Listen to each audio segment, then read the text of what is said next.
الحمد لله رب العالمين. أشهد أن لا إله إلا الله وحده لا شريك له، وأشهد أن سيدنا ومولانا محمدا عبده ورسوله، صلى الله تبارك وتعالى عليه وعلى آله وأصحابه وذرياته أجمعين. أما بعد، فأعوذ بالله من الشيطان الرجيم. بسم الله الرحمن الرحيم. ونضع الموازين القسط ليوم القيامة فلا تظلم نفس شيئا وإن كان مثقال حبة من خردل أتينا بها وكفى بنا حاسبين. صدق الله مولانا العلي العظيم. معزز علماء کرام، طلبہ عزیز اور بزرگوں اور بھائیوں، آج بہت شکر گزاری کا دن ہے کہ اللہ تعالی نے اس مبارک کتاب کی تکمیل کی توفیق عطا فرمائی، جو قرآن مقدس کے بعد سب سے زیادہ صحیح ترین کتاب قرار دی گئی ہے۔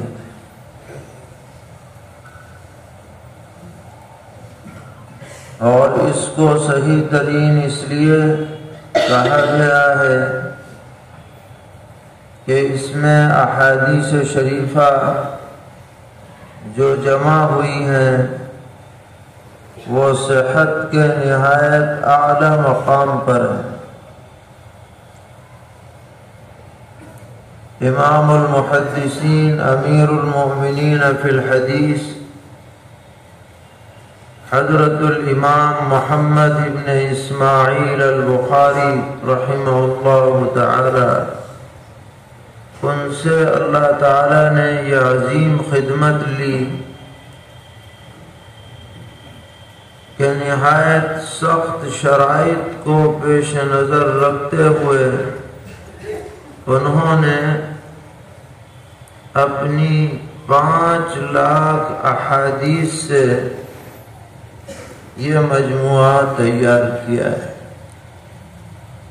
جو ان کی شرطوں پر حدیث پوری اترتی ہے وہ آپ اس میں باب میں نقل فرماتے ہیں، اور جو حدیث شرط پر پوری نہیں اترتی اور اسے آپ لینا چاہتے ہیں تو وہ ترجمۃ الباب میں لے لیتے ہیں، اندر نہیں لیتے۔ اللہ تعالی نے ان کی یہ خدمت ایسی قبول فرمائی کہ آج پوری دنیا میں کسی عالم کو اس وقت تک عالم نہیں کہا جاتا جب تک کہ وہ بخاری شریف نہ پڑھ لے۔ سب کتابیں پڑھ لے، بخاری شریف نہ پڑھے تو ناقص کہلائے گا۔ بلا شبہ یہ اللہ تعالیٰ کی طرف سے قبولیت ہے جو ان کے حق میں مقدر کر دی گئی۔ پھر آپ نے پوری کتاب میں اس بات کا اندازہ لگایا ہوگا کہ حضرت امام بخاری رحمۃ اللہ علیہ صرف حدیث ہی جمع نہیں فرما رہے ہیں، بلکہ حدیث سے مسائل اور احکامات کا استنباط کیسے کیا جائے وہ بھی بتلا رہے ہیں۔ ورنہ تو جمع کا کام حضرت امام مسلم رحمۃ اللہ علیہ نے بھی کیا، مگر اپنی طرف سے ایک لفظ نہیں لکھا، نہ کوئی باب قائم کیا۔ مسلم شریف میں جو باب لکھے ہوئے ہیں حاشیے پر، وہ امام مسلم رحمۃ اللہ علیہ کے نہیں ہیں، بعد والوں نے لگائے ہیں۔ مگر حضرت امام بخاری رحمۃ اللہ علیہ ترجمۃ الباب قائم کرتے ہیں، پھر اس کی دلیل میں حدیث لاتے ہیں۔ اسی وجہ سے کہا جاتا ہے کہ فقہ البخاری فی تراجمی، کہ بخاری کی فقہ اگر دیکھنی ہے تو ان کے ترجمۃ الباب کو دیکھو۔ شارحین اس پر بہت زیادہ توجہ دیتے ہیں کہ عنوان اور حدیث میں انطباق ہے یا نہیں۔ بعض جگہ انطباق آسانی سے معلوم ہو جاتا ہے، بعض مرتبہ ناک کو چنے چبانے پڑ جاتے ہیں، کوشش کرنی پڑتی ہے لوگ، تب انطباق سمجھ میں آتا ہے۔ تو اب بخاری شریف پڑھنے سے احادیث شریفہ پر بھی نظر پڑتی ہے، اور احادیث سے جو مسائل مستنبط ہوتے ہیں ان کی بھی رہنمائی ملتی ہے۔ دونوں باتیں اس سے حاصل ہوتی ہیں۔ تو اللہ تعالیٰ نے یہ توفیق عطا فرمائی، یہ ہمارے فضلاء کرام کے لیے اور حضرات اساتذہ کرام کے لیے بہت عظیم شکر کا موقع ہے۔ اللہ تعالیٰ اس نعمت کی قدردانی کی توفیق عطا فرمائے۔ اور حق تو یہی تھا کہ جو حضرات اساتذہ اس کتاب کو سال بھر پڑھاتے رہے، وہی آخری سبق بھی پڑھاتے ہیں، انہی کا حق ہے۔ یہ تو بڑی زیادتی کی بات ہے کہ سال بھر تو کوئی پڑھائے، آخر میں کسی اور کو بٹھا دو، اور ہم جیسے کم علم کو بٹھا دو تو اور بڑی زیادتی۔ بہرحال اللہ تعالیٰ ہمیں معاف فرمائے۔ اور یوں سمجھ لیجئے کہ جو آپ کو حضرات اساتذہ نے پڑھایا ہے اسی کا تکرار ہو رہا ہے، یاد دہانی ہو رہی ہے۔ پھر چونکہ یہاں پر مدرسے سے محبت رکھنے والے ہمارے احباب بھی بڑی تعداد میں موجود ہیں، اور اتنے بڑے مجمع کا یہاں جمع ہونا مدرسے کی بھی مقبولیت کی دلیل ہے۔ ان حضرات کا آنا مدرسے کے لیے بھی خوشی کی بات ہے، اور جو حضرات آئے ہیں انہیں بھی اس کی قدر معلوم ہونی چاہیے کہ اگر وہ اپنا تعلق علماء سے اور مدارس سے رکھیں گے تو انشاءاللہ دنیا آخرت میں وہ اجر و ثواب سے اور برکات سے نوازے جائے۔ بظاہر اسباب مدرسے کو ضرورت پڑتی ہے لوگوں سے ربط رکھنے کی، لیکن حقیقت یہ ہے کہ مدرسہ ہمارا محتاج نہیں ہے، ہم مدرسے کے محتاج ہیں۔ مدرسہ تو اللہ کی امانت ہے، اگر ہم اس میں تعاون نہیں کریں گے تو اللہ تعالیٰ دوسروں سے کروا دے گا۔ کسی ایک پر مدرسہ نہیں چلتا، اللہ کی امانت ہے، چلائے گا اللہ تعالیٰ اور چلاتا ہے۔ ہماری خوش نصیبی ہوگی کہ ہمارا کچھ حصہ مدرسے میں لگ جائے، مال ہو، جان ہو، وقت ہو، وہ ہماری خوش نصیبی کی بات۔ تو چونکہ یہ حضرات بھی یہاں تشریف فرما ہیں، اس لیے کوئی علمی گہری بات کرنے کا موقع نہیں ہے۔ ہاں جو موٹی موٹی باتیں ہمارے آپ سب کے لیے نفع بخش ہوں اور جن کو پیش نظر رکھنا ضروری ہے انہی کو یہاں پر ذکر کرنا مناسب معلوم ہوتا ہے۔ تو ہم نے اپنے بعض اساتذہ سے سنا کہ جب وہ بخاری شریف کے ختم پر گفتگو فرماتے تھے تو اسی ضمن میں اس کا بھی تذکرہ کرتے تھے کہ بخاری شریف کو جو شروع کیا ہے امام بخاری رحمۃ اللہ علیہ نے وہ حسن آغاز ہے، یعنی اس سے بہتر کوئی عنوان شاید نہ ہوتا جو امام بخاری رحمۃ اللہ علیہ نے تجویز کیا کہ باب کیف کان بدء الوحی الی رسول اللہ صلی اللہ علیہ وسلم، اس لیے کہ اس کائنات میں ساری خیر کا سرچشمہ وحی خداوندی ہے۔ جو چیز سرچشمہ خیر ہو اسی سے آغاز کتاب کیا جائے تو یہ حسن آغاز ہے۔ پھر آپ کو بتایا گیا ہوگا کہ وحی ایک وہ ہے جو متلو کہلاتی ہے، یعنی قرآن مقدس جس کی تلاوت ہوتی ہے، اور ایک وحی وہ ہے جو غیر متلو کہلاتی ہے جو احادیث شریفہ پر مشتمل ہے۔ تو اس کتاب کے اندر وحی متلو کا بھی ذکر ہے اور وحی غیر متلو کا بھی ذکر ہے۔ پوری کتاب گویا کہ وحی ہی کا مجموعہ ہے اور اسی سے آغاز ہے، اسی پر اختتام ہے۔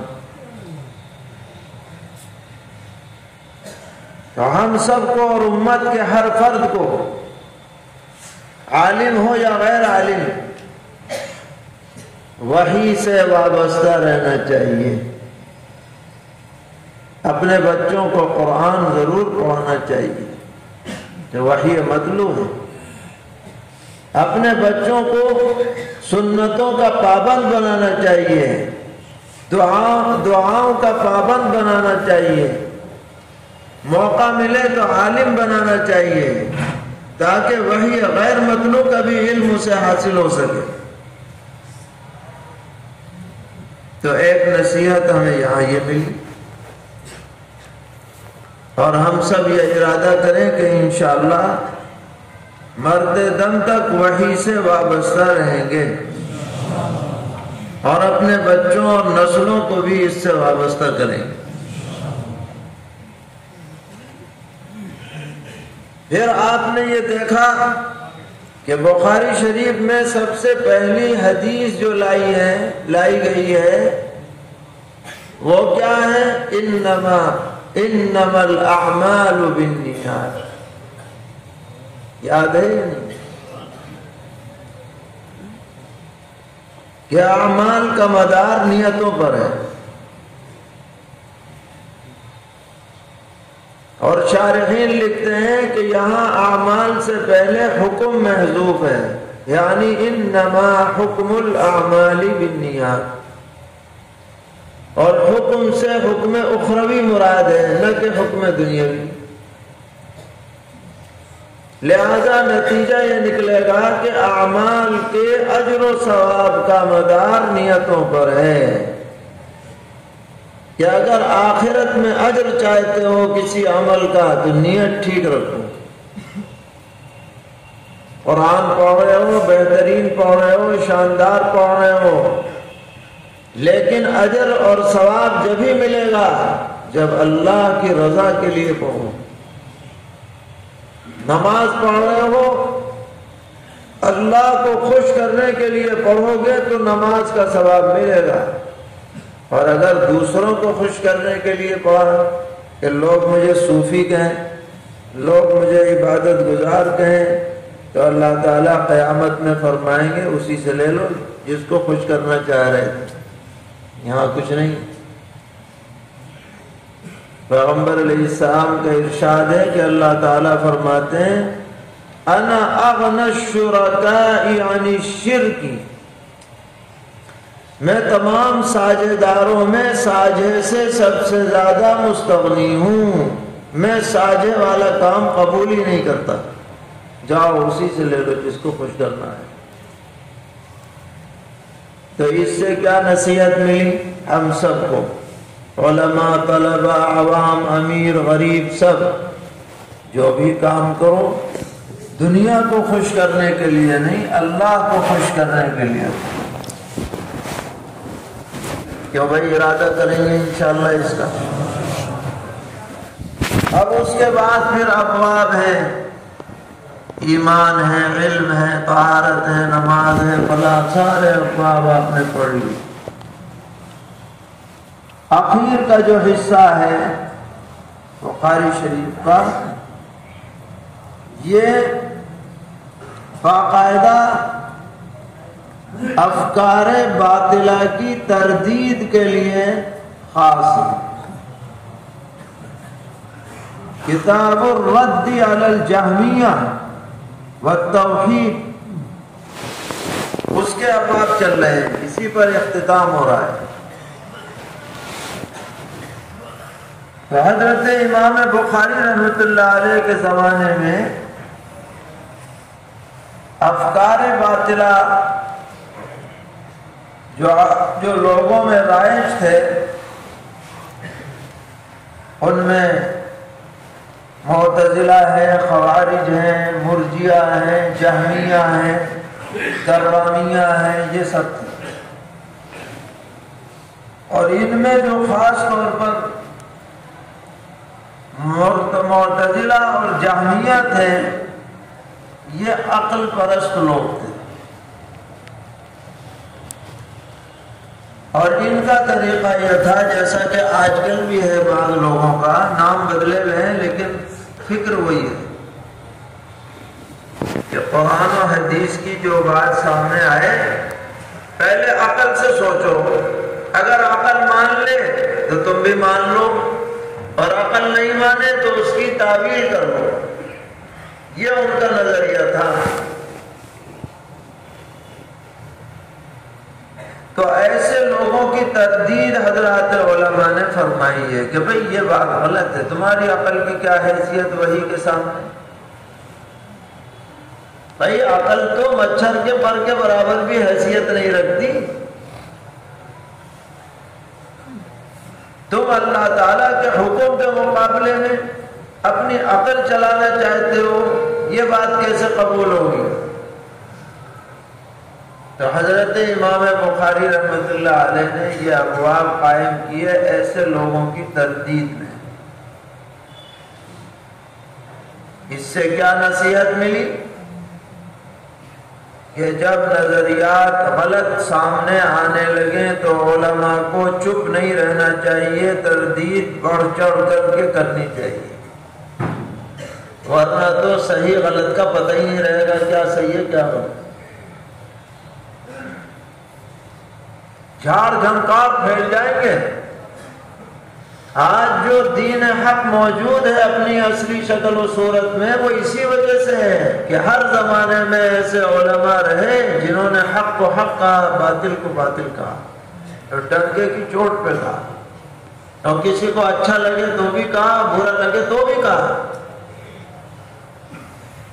حضرت امام بخاری رحمۃ اللہ علیہ نے اسی پہ عمل کیا ہے، ورنہ تو کوئی ضروری نہیں تھا، یہ حدیثیں آپ دیگر ابواب میں بھی فٹ کر سکتے تھے، کوئی ضرورت نہیں۔ اگر آپ نے کتاب پڑھنے والوں کو پیغام دیا کہ حق نکھر نہیں سکتا جب تک کہ باطل کو چوٹ نہ پہنچائی جائے، اس وقت تک حق نکھر نہیں سکتا ہے۔ ان کی انہی غلط باتوں میں سے ایک بات یہ تھی کہ قرآن تو کہہ رہا ہے کہ وزن حق ہے، والوزن یومئذ الحق، قیامت میں اعمال تولے جائیں گے، اقوال تولے جائیں گے، نماز تولی جائے گی، روزہ تولا جائے گا، حج تولا جائے گا، سب تولے جائیں گے۔ یہ کہنے لگے کہ بھئی نماز کیسے تلے گی، نماز تو پڑھ لی ختم ہو گئی، کہاں رکھی ہے جو تولی جائے؟ سبحان اللہ کہہ دیا، کہاں رکھا ہے اسے کون تول لے گا؟ گدی میں نہیں آئی بات، تو تولنے کا انکار کر بیٹھے، کہنے لگے جی وزن سے مراد عدل اور انصاف ہے، تولنا وولنا کچھ نہیں۔ تو حضرت امام بخاری رحمۃ اللہ علیہ نے فرمایا کہ یہ بات نہیں چلے گی جب قرآن کہہ رہا ہے کہ وَنَضَعُ الْمَوَازِينَ الْقِسْطَ لِيَوْمِ الْقِيَامَةِ، کیا ہم قیامت میں حساب و کتاب کے لیے انصاف کے ترازو قائم کریں گے؟ تو ہم کون ہوتے ہیں کہ نہیں صاحب اس سے عدل مراد ہے؟ یہ کیا مطلب ہوا؟ جب قرآن کہہ رہا ہے تو آمنا صدقنا ہے، سمجھ میں آئے تو بھی اور نہ سمجھ میں آئے تو بھی۔ پھر جیسے زمانہ آگے بڑھا اللہ تعالیٰ نے خود اس کی مثالیں ہمارے سامنے پیش فرمائی۔ لائٹ ہے، آپ کتنی خرچ کرتے ہیں سب میٹر میں آ جاتی ہے، حالانکہ لائٹ الگ سے نظر نہیں آتی ہے، کرنٹ، یہ جو روشنی ہے یہ لائٹ نہیں ہے، یہ تو لائٹ کا مظہر ہے۔ کرنٹ جو ہے، بتاؤ کس نے کرنٹ آج تک دیکھا ہے آنکھوں سے کسی نے؟ مگر وہ سب ناپا بھی جاتا ہے، اس کا اندازہ بھی کیا جاتا ہے۔ گاڑی چل رہی ہے، میٹر بتاتا رہتا ہے اب 60 پر آئی، اب 80 پر آئی، اب 100 پہ آ گئی، حالانکہ ہوا تو کہیں نظر نہیں آ رہی، ناپا اسے بھی جا رہا ہے۔ کسی کو بخار ہو جاتا ہے، تھرمامیٹر سے وہ ناپ لیا جاتا ہے۔ تو جب تم خود ایسے آلات ایجاد کر سکتے ہو جس سے سب چیزوں کو ناپ لیا جائے، تو اللہ کے لیے کیا یہ مشکل نہیں ہے کہ وہ نماز کے لیے بھی ایسا آلہ بنا دے کہ نماز نپ جائے، قرآن نپ جائے، عبادت نپ جائے، اس کے لیے کوئی مشکل نہیں۔ اب یہ بحث ہی ختم ہو گئی، موضوع ہی نہیں رہا، کیونکہ سب نے اپنی آنکھوں سے دیکھ لیا۔ اللہ تبارک و تعالی نے جب فرما دیا تو ہمیں بغیر کسی چوں چرا کے اسے تسلیم کر لینا چاہیے، یہی ایمان کا تقاضا ہے۔ اور اس آیت میں جس کا ٹکڑا یہاں پر ترجمۃ الباب میں ہے، پوری بات اللہ تعالیٰ نے بیان فرمائی۔ وَنَضَعُ الْمَوَازِينَ الْقِسْطَ لِيَوْمِ الْقِيَامَةِ فَلَا تُظْلَمُ نَفْسٌ شَيْئًا، کہ ہم انصاف کے ترازو قائم کریں گے اور کسی کے ساتھ کچھ بھی ظلم نہیں ہوگا کہ خواہ جھکا دیا جائے یا اٹھا دیا جائے۔ وَإِنْ كَانَ مِثْقَالَ حَبَّةٍ مِّنْ خَرْدَلٍ أَتَيْنَا بِهَا، کسی نے اگر اچھا یا برا رائی کے دانے کے برابر بھی عمل کر رکھا ہوگا، ہم اسے لے آئیں گے، چھپے گا نہیں وہ۔ وَكَفَى بِنَا حَاسِبِينَ، اور ہم کافی ہیں حساب لینے والے، لاکھوں کروڑوں اربوں لوگوں کا حساب سیکنڈوں منٹوں میں ہو جائے، کوئی ٹینشن نہیں۔ پھر حضرت نے دعویٰ فرمایا کہ وَأَنَّ أَعْمَالَ بَنِي آدَمَ وَقَوْلَهُمْ يُوزَنُ، آدمیوں کے اعمال بھی تلیں گے، اقوال بھی تلیں گے، کوئی شک نہیں۔ پھر دو فائدے پیش کیے، یہ علمی بات ہے کہ القسطاس یہ عربی زبان کا لفظ نہیں ہے، رومی زبان سے عربی میں آیا ہے۔ بہت سے الفاظ دوسری زبان کے کسی زبان میں ضم ہو جاتے ہیں، ہماری اردو زبان میں سینکڑوں الفاظ ہیں جو دیگر زبانوں کے ہیں، ایسے ہی عربی میں بھی ہیں۔ فرمایا القسطاس العدل بالرومیہ، یہ مفسر کبیر ہیں حضرت امام مجاہد رحمۃ اللہ علیہ، ان کا قول ہے۔ پھر ایک فائدہ اور ذکر کیا کہ عربی زبان میں القسط مادہ ایک ہے، قاف سین قاف، لیکن یہ جب باب افعال میں آتا ہے تو عدل اور انصاف کے معنی میں، اور ثلاثی میں رہتا ہے تو ظلم کے معنی، تضاد معنی اس میں پائے جاتے ہیں، اس کی طرف اشارہ کیا۔ یہ ضمنی باتیں تھی دونوں۔ اب ترجمۃ الباب سامنے آیا، اب اس کی دلیل۔ چنانچہ سیدنا حضرت ابو ہریرہ رضی اللہ تعالی عنہ کی روایت آ رہی ہے، فرماتے ہیں کہ نبی اکرم علیہ الصلوۃ والسلام نے ارشاد فرمایا، کلمتان حبیبتان الی الرحمن، دو بول ہیں جو رحمان کو بہت پسند ہیں، یعنی جو انہیں پڑھے گا رحمان کا پسندیدہ منظور نظر بندہ بن جائے گا۔ خفیفتان علی اللسان، زبان پر بہت ہلکے لیکن ثقیلتان فی المیزان، میزان عمل میں بہت بھاری۔ یہ دلیل بن گئی، یہ جملہ جو ہے دلیل۔ وہ الفاظ کیا ہیں، کلمات کیا ہیں؟ سبحان اللہ و بحمدہ سبحان اللہ العظیم۔ اللہ کی ذات ہر عیب سے پاک ہے، ہم اس کی حمد و ثنا کرتے ہیں، وہ ہر عیب سے پاک ہے اور عظیم ہے۔ سوال یہ ہے کہ یہ دو کلمات اللہ کو پسند کیوں ہیں اور وزنی کیوں ہیں؟ کیا وجہ ہے؟ تو یاد رکھیے گا کہ ان کے اندر جو وزن آیا اور جو محبوبیت آئی وہ ان کلمات کی سچائی کی وجہ سے آئی۔ دنیا کی سب سے بڑی سچائی یہ ہے کہ اللہ کی ذات ہر عیب سے پاک ہے اور اللہ کی ذات ہر خوبیوں سے آراستہ ہے۔ اس سے بڑی سچائی کوئی نہیں۔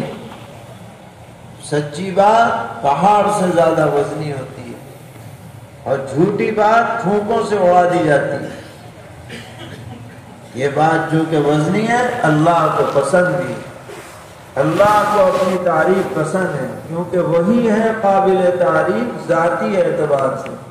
دوسرے لوگوں کی تعریف عطائی ہے، عارضی ہے، وقتی ہے، کسی دوسرے پر منحصر ہے، مگر اللہ کی جو تعریف ہے وہ حقیقی ہے، ذاتی ہے، دائمی ہے، ہمیشہ رہنے والی۔ اب ہمیں کیا چاہیے کہ ہم اللہ تعالیٰ کی خوب حمد و ثنا کریں، خوب اس کی پاکی بیان کریں، تو انشاءاللہ ہم بھی اللہ کے محبوب اور مقبول بندوں میں شامل ہو جائیں۔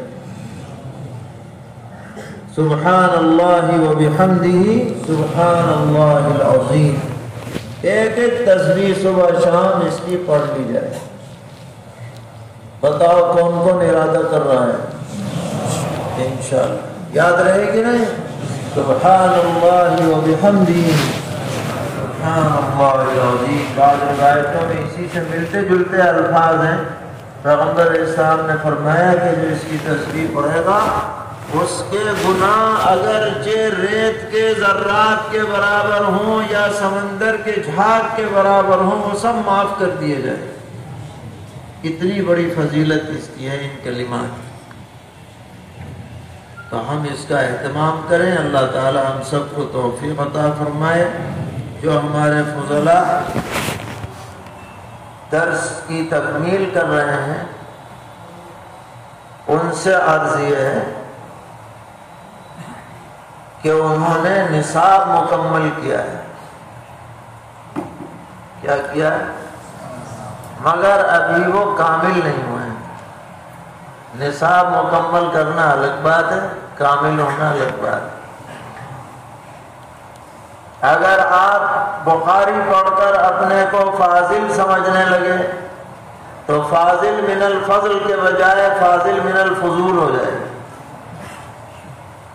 بلکہ آپ کو یہ سمجھنا ہے کہ ابھی تو ہماری ابتدا ہے، ابھی ہماری حضرت اقدس حضرت الاستاذ مولانا مفتی سعید احمد صاحب پالنپوری نور اللہ مقدہ فرمایا کرتے تھے کہ طالب علم دورے سے فارغ ہونے کے بعد جب 15 سال تک مسلسل پڑھاتا ہے تو اسے علم آنا شروع ہوتا ہے، یوں فرماتے ہیں۔ اور بات صحیح بھی ہے، جب تک آدمی طالب علم رہتا ہے نا مدرسے میں تو کتاب اس لیے پڑھتا ہے کہ میرے امتحان میں نمبر آ جائے اور کچھ پیش نظر نہیں ہوتا، مگر جب پڑھانے بیٹھتا ہے اب اصل میں پڑھتا ہے کہ بھائی اب اتنا پڑھو کہ دوسرے کو مطمئن کر سکو۔ پڑھائی جب سے شروع ہوتی ہے اصل میں۔ تو آپ سے یہ گزارش ہے، پہلی گزارش یہ ہے کہ آپ نے اس میں 8 سال لگائے ماشاءاللہ۔ اب اگر آپ نے پٹری بدل دی تو یہ 8 سال صفر ہو جائے گا، نہیں سمجھے؟ اب آپ کو مرتے دم تک اسی مشغلے میں اپنے کو لگا کے رکھنا ہے کہ اللہ نے علم دین سے وابستہ کیا ہے تو اسی پہ ہمارا جنازہ اٹھے۔ حالات آئیں گے بے شک، دنیا تو حالات کی جگہ ہے، کبھی نرم کبھی گرم، لیکن جو انہیں جھیل لے گا اور آخرت کو پیش نظر رکھے گا تو اللہ تعالیٰ اس کے لیے ہر مشکل آسان فرمائے۔ تو آپ سے یہی گزارش ہے کہ دین کی خدمت کے لیے پرعزم رہیں اور اس علم سے ضرور وابستہ رہیں، اس سے اپنا رشتہ ہرگز کٹنے نہ دیں۔ اللہ تعالی ہم سب کو توفیق عطا فرمائے، اس مدرسے میں بھی ہر طرح کی خیر برکت مقدر فرمائے، طلبہ اساتذہ کے علوم میں برکتیں عطا فرمائے، منتظمین معاونین متعلقین سب کو جزائے خیر عطا فرمائے۔ صلی اللہ تعالی علی خیر خلقہ محمد وعلی آلہ